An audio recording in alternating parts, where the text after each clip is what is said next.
78-year-old American citizen has been sentenced to life in prison in China for espionage. John Xinhuan Liyong was first detained by authorities in the southeastern city of Suzhou in 2021. Liyong is a permanent resident of Hong Kong. It is unknown where he was living at the time of his arrest. Not many details have been released about the case against Liyong as these proceedings in China take place behind closed doors. For more on this, I want to bring in CBS News senior foreign correspondent Elizabeth Palmer. Liz, it's great to be with you. Who is John Liyong, and what do we know about his conviction and sentencing? Frustratingly little, John. The actual announcement that he'd been convicted came in a social media post from the court in Suzhou.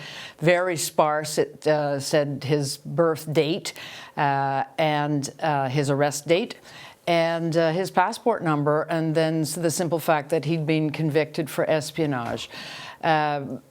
Obviously, reporters are scrambling around trying now to find out more, but probably until some family members choose to go public, if they do, we just won't know what's behind this.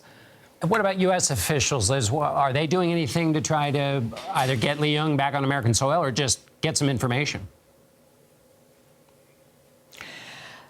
Certainly get some information, but they're being very circumspect in case there's a political element to this. The only statement we have came from the State Department in Beijing that said that it was aware of the case and then refused to disclose anything else, citing privacy considerations.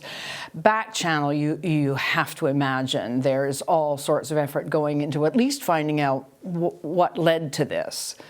And how does this fall in the context of quite strained relations between the United States and China? Well, it's not going to help, as you can imagine.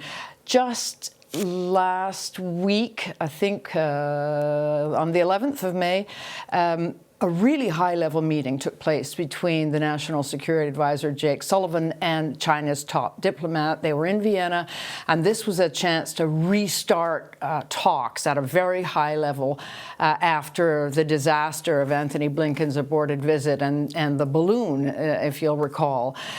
So the timing of this conviction is either extremely unfortunate or else it's signaling by China that it's not in a mood for conciliation. So we're just going to have to wait and see. But it's bad news. There's no question about that. And does Liyong have is there an appeals process in China? There is theoretically. This conviction came from what's called the intermediate court. There is a high court.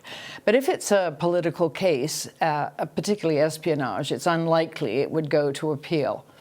And finally, Liz, we've been talking in the political context. Is there any nervousness, any signal from the embassy or anything that Americans traveling in China have anything to be concerned about?